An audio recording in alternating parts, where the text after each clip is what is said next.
Deputy CM Bhatti Vikramarka ఖమ్మంలో మాట్లాడుతున్నారు. Live చూద్దాం. ప్రారంభించబడినటువంటి ఇందిరా మహిళా డైరీ ఒక పెద్ద మైలురాయిగా ఈ దేశానికే ఆదర్శంగా నిలవబోతా ఉంది. ఎందుకంటే ఒక్క శాసనసభ నియోజకవర్గంలో ఇన్ని వేల మంది గేదెలను తీసుకొని వచ్చి 1,00,000 గేదెల పైబడి పాల ఉత్పత్తి చేసి కొన్ని లక్షల లీటర్ల పాలని ఈ ఒక్క శాసనసభ నియోజకవర్గం నుంచే రాష్ట్రానికి దేశానికి పంపించేంత స్థాయికి మధ్య శాసనసభ నియోజకవర్గంలో ఉన్నటువంటి మహిళలు ఎదగబోతా ఉన్నారు. ఇది కేవలం 2 గేదెలు ఇప్పించి వదిలేసేటువంటి కార్యక్రమం కాదు. 2 గేదెలతో పాటు ఆ గేదెల్ని కాపాడుకోవటం కోసం కావలసిన వ్యవస్థను కూడా సపోర్ట్ సిస్టమ్ని ఏర్పాటు చేస్తాం. గేదెలు కట్టేసుకోవడానికి కావాల్సిన కొట్టం లాంటి షెడ్ని శాంక్షన్ చేస్తాం. దానిపైన సోలార్ వ్యవస్థను పెట్టుకోవడానికి సోలార్ సిస్టమ్ని శాంక్షన్ చేస్తాం. మీరు రోజువారీ కూలిపోతూ ఈ గేదెలను మేపేది ఎవరు, దీన్ని గడ్డేసేది ఎవరు, దీన్ని తోడు పెట్టేది ఎవరు, తౌడు పెట్టేది ఎవరు, కుడితి పెట్టేది ఎవరు, మేము వదిలేసిపోతే దీని పరిస్థితి ఏంది, లేకపోతే దీన్నే తోలుకొని పోతే నాకు కూలిపోతున్నటువంటి ఆందోళన చాలా మందికి ఉంటుందనే ఆలోచనతోనే ముందుగానే ఒక ప్రణాళిక తయారు చేశాం. ఒక డీటెయిల్ ప్రాజెక్ట్ రిపోర్ట్ కూడా తయారు చేశాం. దాంట్లో ఒక గేదెకి ప్రతిరోజు పచ్చిగడ్డి ఎంత అవసరమో, పచ్చిగడ్డితో పాటు దాణా ఎంత అవసరమో, ఆ దాణాతో పాటు ఆరోగ్యపరమైనటువంటి ప్రక్రియ ఎంత అవసరమో కూడా లెక్కగట్టి ప్రతిరోజు మీ ఇంటికి వచ్చి ఆ పచ్చిగడ్డిని దాణాని సప్లై చేసేటట్టుగా ఒక వ్యవస్థను కూడా ఈ నియోజకవర్గంలో ఏర్పాటు చేయబోతున్నాం.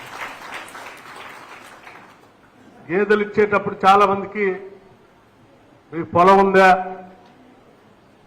పచ్చగడ్డి పెంచడానికి మీకు భూమి ఉందా అని గేదెలు శాంక్షన్ చేస్తారు అనేటువంటి ప్రశ్నలు ఉత్పన్నమైనప్పుడు వాళ్ళకి భూమి ఉండాల్సినటువంటి అవసరం లేదు. భూమి లేకపోయినా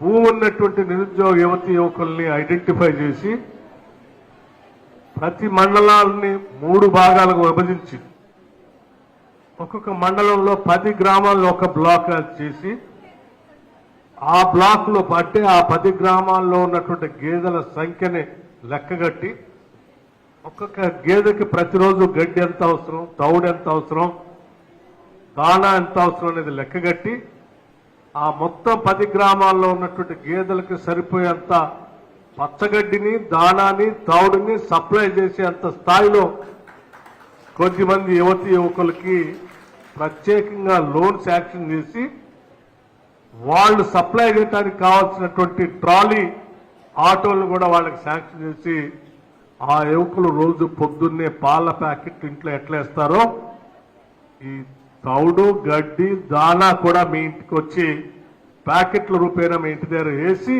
మీ సంతకం తీసుకొని వెళ్ళిపోయేటువంటి వ్యవస్థని ఏర్పాటు చేయబోతున్నాం.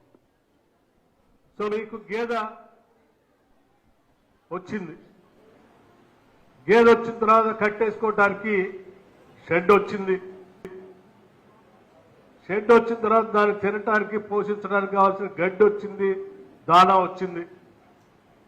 మధ్యలో ఆరోగ్యం చెక్ చేయడానికి కావాల్సిన డాక్టర్ వస్తున్నాడు.